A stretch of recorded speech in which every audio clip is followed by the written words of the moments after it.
Welcome to the 6th Annual Toronto 3D Perioperative Echocardiography course.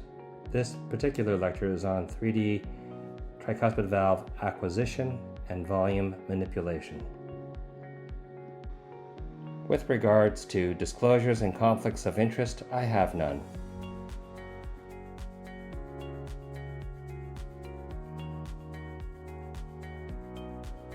"3D tricuspid valve imaging can be challenging.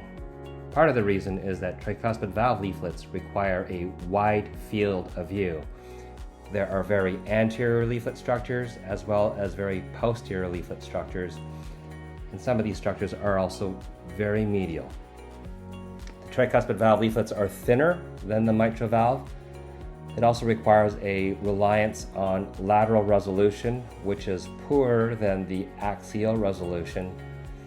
There's often anatomical obstruction of the tricuspid valve leaflets. Sometimes this can be in the form of aortic valve pathology or an aortic valve replacement. Sometimes it's the interatrial septum, namely the lipomatous hypertrophy of the interatrial septum. And these can all obscure the tricuspid valve leaflet. The tricuspid valve can also be in the far field due to right atrial pathology, causing attenuation of the signal before it reaches the tricuspid valve leaflets. All of this makes tricuspid valve imaging in 3D challenging.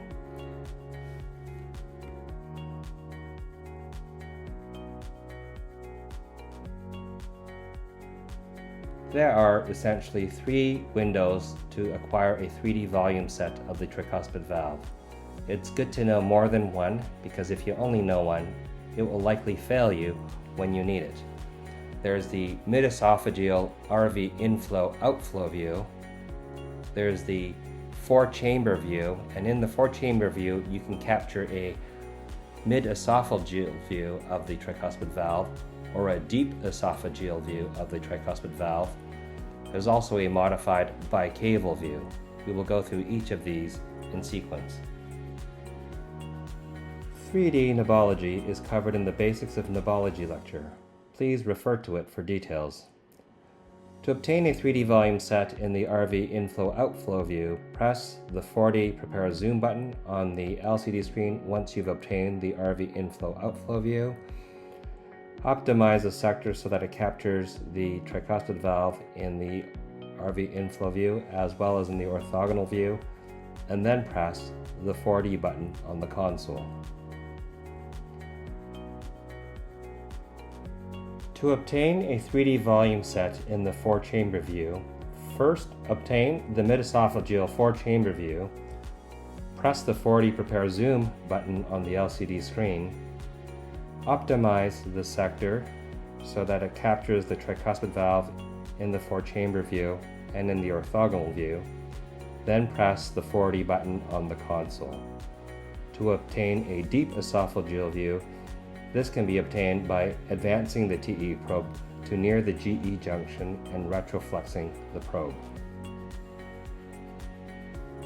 To obtain a 3D volume set in the modified bicaval view, start by obtaining the bicaval view and then gently turn your probe to the right. This is achieved by retroflexing your wrist as if on a motorcycle. Once you've obtained the modified bicaval view, press 4D Prepare Zoom on the LCD screen and optimize your sector so that it captures the tricuspid valve in both the modified bicaval view and in the orthogonal view. Once you're happy, press the 4D button on the console. Once you've acquired your 3D volume set, you'll want to optimize the presentation of its view. Here in this image, you'll want to rotate the image so that it's oriented in a manner that the operator can identify the structures of the valve. As well, you'll like to decrease or optimize the 3D gain and the 2D gain. And this can be done with the buttons and the knobs on your GE 3D console. So this is an example of a 3D volume set of the tricuspid valve, which has been rotated using the rotation knob so that it's oriented in a manner that the operators can identify the structures of the valve. As well, it has had its 3D gain and its 2D gain optimized so that you can see the leaflets of the tricuspid valve.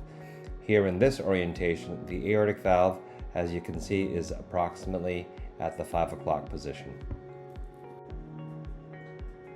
Once you have your 3D volume set, you can add or subtract 3D color Doppler by using the button on your console.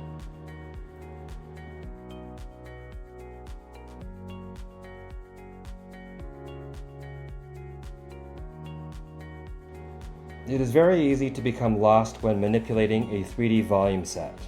So to keep from getting disoriented when navigating a 3D volume set, it is really helpful to write the map and keep the compass square. It is very difficult to navigate a 2D map when the map is crooked and the compass is off axis. You'll disorientate yourself and you'll disorientate the operators. This is even more difficult in a 3D volume set. So before you begin to manipulate a 3D volume set, I start by writing the map and squaring the compass. For the tricuspid valve, I like to use the short axis transgastric view of the tricuspid valve with the aortic valve at the 5 o'clock position. This is the view that the vendors and the operators are familiar with, and it keeps the imager from getting lost. I also like to keep my compass square. This allows me to navigate medial to lateral and anterior to posterior in a manner that the vendor, operator, and imager can comprehend and have a discussion about. It has navigated to a region of interest on the tricuspid valve in the coaptation plane between the anterior and the septal leaflet. This is a common place for tricuspid regurgitation to occur, and a common place to seek to position a tricuspid clip. Vendor, operator, and the imagers are oriented, we can now have a conversation of seeing the relationship of the clip arms underneath the anterior and septal tricuspid leaflets.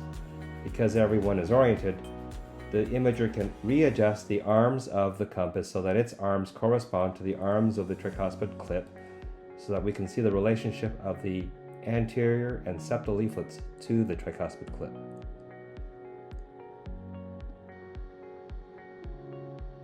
Here I'm using the GE FlexiSlice feature to be able to further interrogate the 3D volume set. And I'm performing this on the GE EchoPack reading station, but this can be done on the Vivid E95 console. I first prepare the volume set by rotating the image to write the map so that it looks like the transgastric short axis view as per the diagram on the left of screen, and then I square the compass. When I do that, notice how my tricuspid valve leaflets on the bottom two imagers are also square or flat like my compass, and this helps me to stay oriented. I want to orientate the image so that on the bottom left-hand image, left is septal and right is lateral, in keeping with the diagram on the left of screen. I also want to orientate the image on the bottom right hand so that the left is posterior and right is anterior, much like what you would see in the long axis view of the mitral valve. I also confirm my orientation by dragging the crosshairs medial and lateral and posterior and anterior. Sometimes you'll need to spin one of your axes 180 to reorientate your images. Here we have another volume set in which we have tricuspid regurgitation in the context of a pacemaker wire. And notice how my crosshairs are behaving kind of erratically. I don't know really where I am, and I can't get both crosshairs to appear in the same image. So I'm a little lost. So what I'll do is use the 2-click crop feature to reacquire a 3D volume set. And that allows me to go back into FlexiSlice. What I'll do next is I will seek to square my compass so that my compass is north-south and east and west. and not tilted on an angle. Sometimes you have to unlock the crosshairs so that you can act on the arms independently of each other. And once that's done, I will seek to write the map so that my map is oriented in the same orientation as the short axis transgastric view of the tricuspid valve. One thing I like to do is I like my annular plane square with the plane of my compass or my crosshairs, because that keeps me oriented. And I'll move the cursor anteriorly to make sure that my orientation is correct, so that my right hand of the screen on the bottom right is anterior and to the left is posterior. I also want my medial or septal and lateral leaflets to be in the same orientation as in the cartoon diagram in the bottom left of the screen there.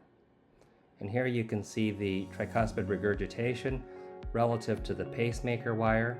My long axis of my compass is in line with the pacemaker wire or the lead, and there seems to be some interaction with possibly the septal leaflet causing a septally directed regurgitation of the tricuspid valve.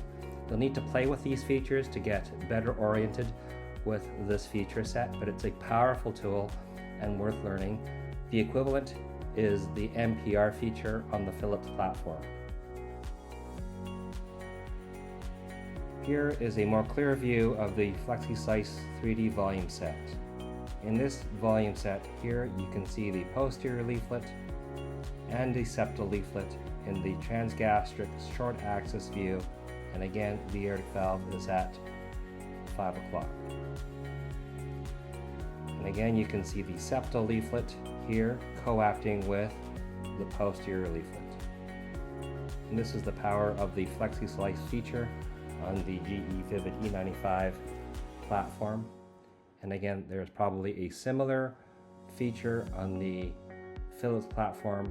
I believe it's called the multiplanar reconstruction. Thank you for reviewing this presentation on the tricuspid valve 3D volume acquisition and its manipulation. Stay humble, keep learning, and keep on imaging.